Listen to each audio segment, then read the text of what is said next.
Hit that like button, hit that comment button, hit that share button, whatever it is. Just just even park the car right now and just yell at the person next to you and say, hey, listen to the RR show. Just don't do it just like if you're on a highway right now. That, obviously a bad idea. r/MaliciousCompliance. By the way, I'm Vince. Andy's got this episode since it's Monday. Posted by user Immortal Heathen. Manager insists I do my job properly. Happy to comply, sir.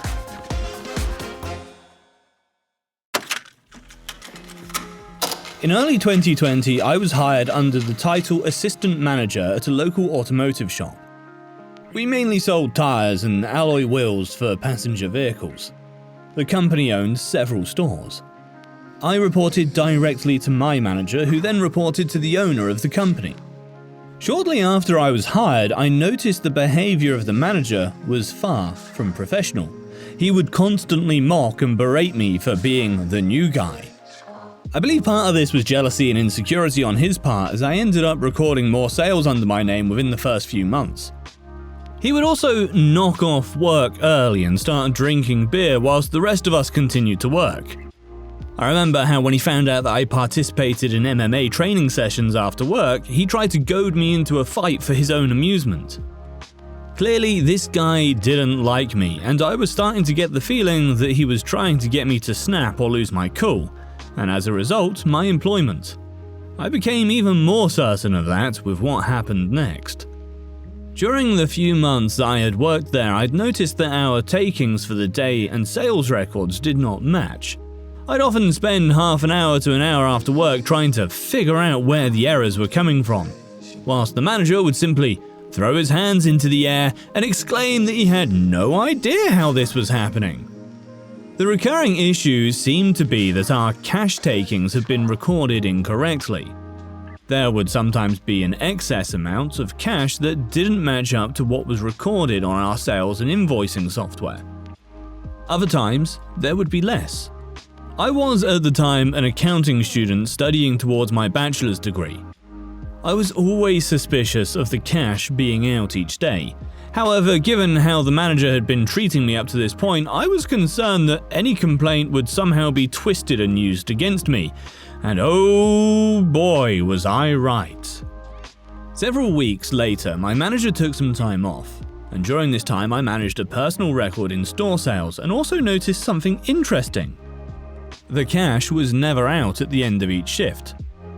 I reported this directly to the owner of the company. Given I was acting manager during the time my manager was away, I was expected to report to the owner every day. And I explained what had been occurring whilst the manager was there. In all honesty, I was hopeful that the owner would be having a word with the manager about the discrepancies. However, I was also weary, as I believed once the owner spoke to my manager, that the manager would immediately know it was me who reported this. When the manager returned to work, he immediately approached me with a disgruntled look on his face. I've spoken to the owner. You tried to blame me for the discrepancies. You should focus on doing your job, then this wouldn't happen. I was quite taken aback by how angry he was, though I wasn't surprised that he twisted it and tried to place the blame on me. Given his reaction, I'm even more suspicious at this point. He wants me to do my job properly. Malicious compliance activated. That same week, I got to work. I started paying attention to what customers were paying when they were dealing with my manager. Behind his back, I began examining all of his sales transactions and invoices with a fine-toothed comb. As the days rolled by, I started to find evidence of his dishonesty. When it came to a few cash sales, my manager was doing the following. 1. He would tell the customer the price is $200 if he pays cash. 2. He would discount the price by $50 in the sales and invoicing software. 3. He would put the extra cash into the till and record $150 in cash sales. 4. Before we did the cash up at the end of the day, he would sneakily pocket this extra cash while no one was around. Though he was very foolish, as he clearly couldn't remember the exact amount he had swindled, hence why the cash would be up some days, didn't swindle enough, or down on others, where he swindled too much.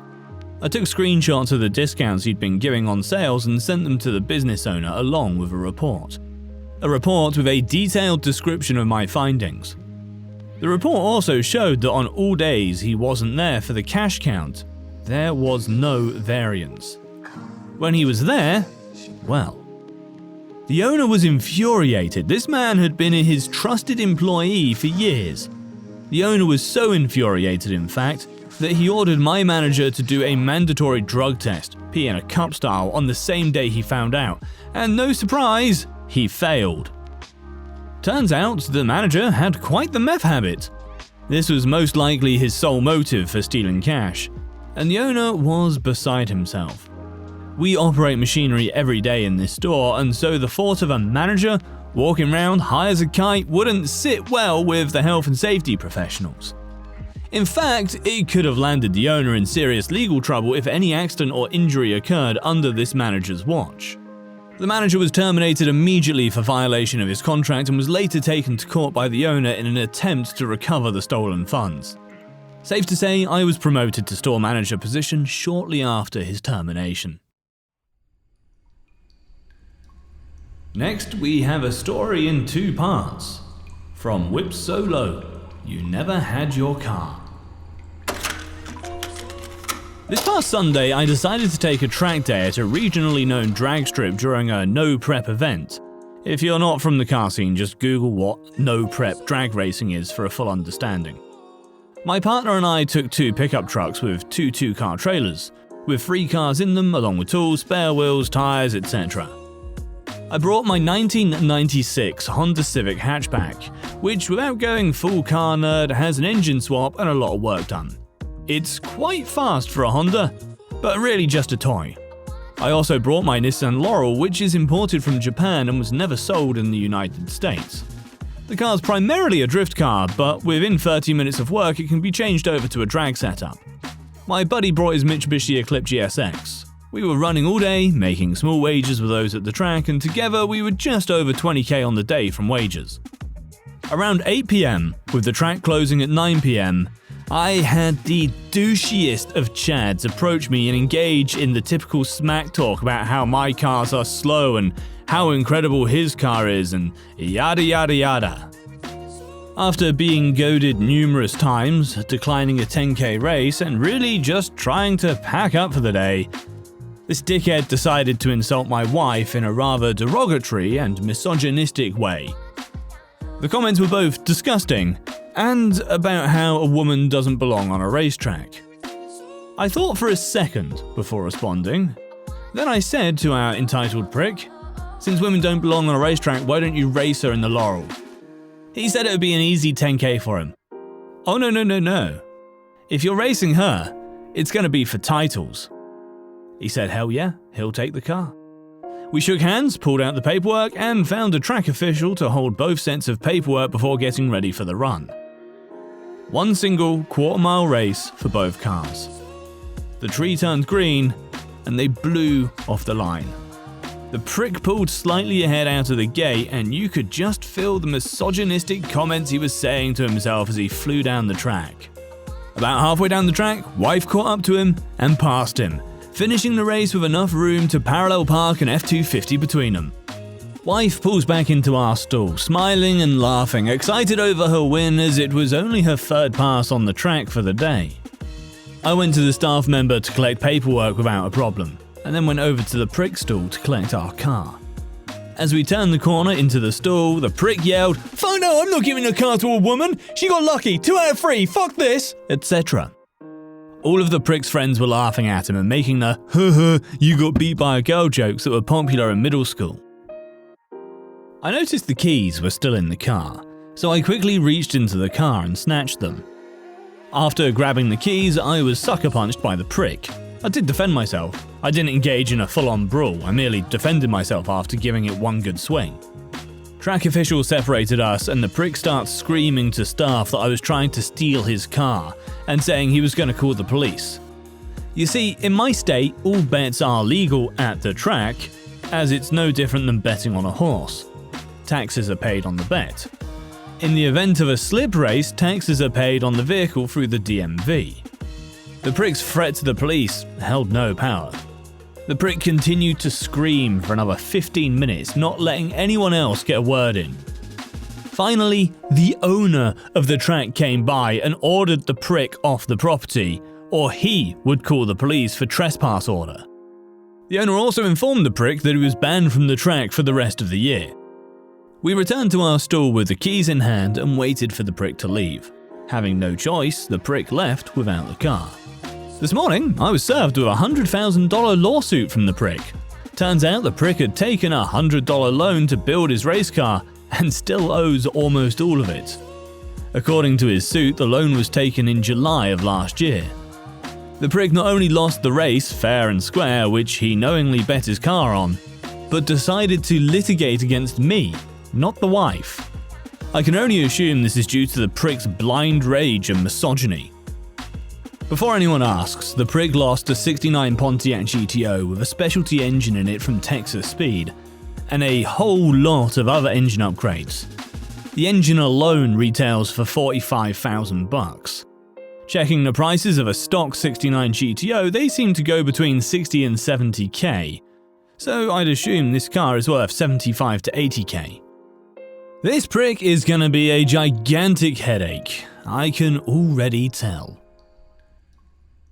So, confession time. I remember a few years ago, I was outside of a movie theater. It was dark and there was a crowd, and it was the premiere of Star Wars Episode 1, and yes, I was one of the guys dressed as Darth Vader.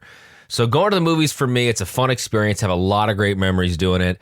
And you know what's also great? Saving money. That's where Regal Unlimited comes into play. It is a pretty sweet all-you-can-watch movie subscription pass that pays for itself in just 2 visits.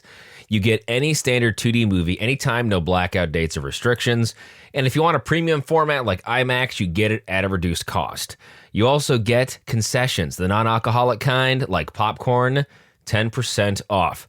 So if you're thinking about 2 movies this month, join Regal Unlimited. Sign up now in the Regal app or go to regmovies.com. That's regmovies.com/unlimited. Use promo code RRShowReg. So regmovies.com, that's regmovies.com/unlimited, and use promo code RRShowReg. Darth Vader costume optional.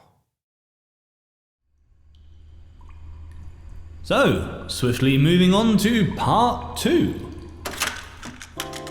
So, entitled Prick, Chad Chaddington III decided to file a frivolous lawsuit which cost me $500 to have my lawyer get thrown out before week's end. However, you see, Monday we filed our own paperwork. First, we started with PPOs for both myself and wife. We then filed a defamation suit that seeks legal fees as well as a missed income due to time spent at the courts. The suit in total was for $1,800. I own 4 businesses and make on average $1,380 an hour, and the wife makes around $300 an hour. Today we went into court over the PPOs. Wife and I decided to take the GTO to court, and as I parked in the parking lot, I saw Chad getting out of his car directly across from us. Chad looked like steam should be coming out from his ears, but he did manage not to say a word.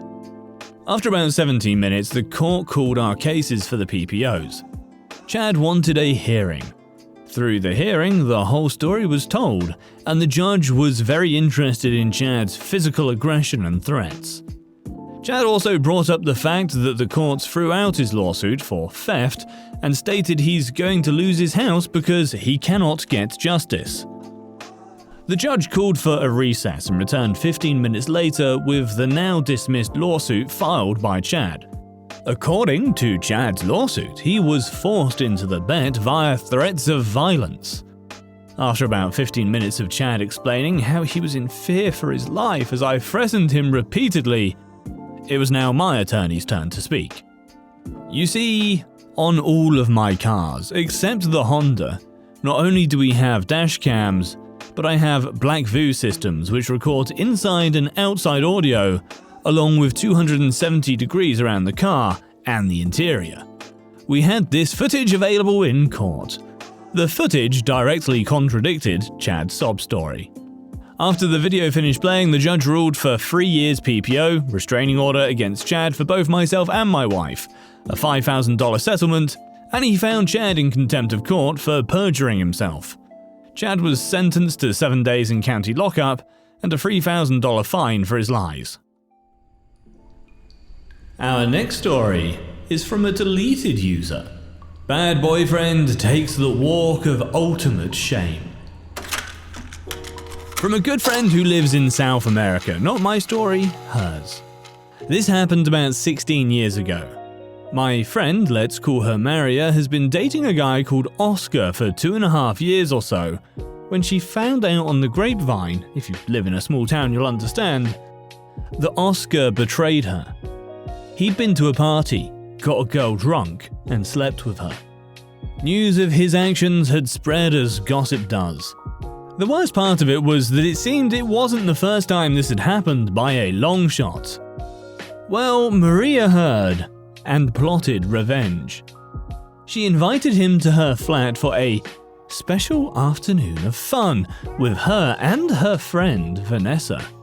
Oscar could not resist the temptation, so he went. Picture the scene. He goes into the building where she lives, gets into the lift to go up to the 10th floor to get to her apartment. He rings the bell. He can hear music playing from behind the door. She opens the door and he walks in and sees both his girlfriend Maria and her friend Vanessa there, wearing sexy silk negligee. Maria is holding a blindfold and tells him to wear it. He agrees.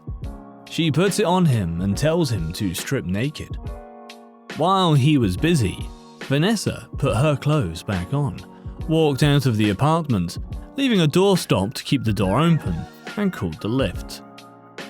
She then walked back in, grabbed Oscar's clothes, and threw them out the window into the car park. She then left the apartment and went down the stairs, ringing doorbells as she descended. Now Maria had been leading Oscar around the apartment, disorienting him, and then led him out of the apartment, closed the door behind her, and got into the lift alone, calling him an unfaithful arsehole whose clothes are in the car park, before the lift doors closed. Oscar ripped off the blindfold and must have realised how fucked he was, as he had to walk down 10 flights of stairs, buck naked, passing laughing neighbours all the way. He collected his clothes, and Maria never saw him again. This next story is from Arad BBC. Be abusive to employees. Say bye-bye to your job. My former boss, simply put, was an absolute fucking arsehole. He was the type of person that had the ability to be so condescending while acting as if he was doing you a favour. His condescending attitude was sometimes downright abusive, and he seemed to have a particular problem with all the female employees. He acted as if they were dumb and needed assistance with every step. He loves to scream at people regardless of how little their mistake was, if there even was one. He was a slave driver and expected everyone to sacrifice their own personal lives for their job. The thing that sparked this revenge was him telling me to miss my older sister's birthday to come into work on a day I already booked off. No one liked him. Me and all my colleagues in the department, around 10 or so, couldn't stand him being here anymore. So we did the protocol. All of us piled together the evidence we had of him not sticking to booked off holiday schedules, having inappropriate and sometimes abusive language, and we brought it all on one Google Doc. This was step 1. Step 2 was getting the cherry on top. We did this by getting him to do one of his screaming tantrums at one of us. We wanted this to be as damning as possible, and the youngest, smallest girl out of all of us volunteered to be the bait. She made an intentional beginner's mistake in her paperwork, something bound to get her roared at. And the idiot took the bait. You see, he likes to do his scolding in front of all of us to prove a point, or rule by fear as he called it. This gave us the perfect opportunity to film it from behind our desks and add it to the Google Doc. Now you see, in our company there's this really not well made email system. You can send an email to an entire department, and I mean the entire department, as long as you have its name and manager's name. But the thing about this was the fact that all of this information was completely and freely given to employees. This means that a person could send whatever email they want to the entire company, including the CEO. So one morning at 10 AM, to ensure that as many people would be working as possible, we made a burner email and sent the Google Doc through an email to everyone in the company. It took a little while as there was many departments to get through, but we got there in the end. We gave the email the subject line, boss's name, vital information, branch name, department's name. Of course, our boss received the email as well, and you could basically hear the clutter from his office as people all over the company were contacting him to ask what the hell this was about. HR did a light investigation into him and took heavy disciplinary action. As far as I know, he wasn't directly fired, but instead he resigned. And a month after that, we never saw him again, and he was replaced by a new guy, who was also an arsehole, but just less of one. Although his expression during the whole ordeal does help me sleep at night.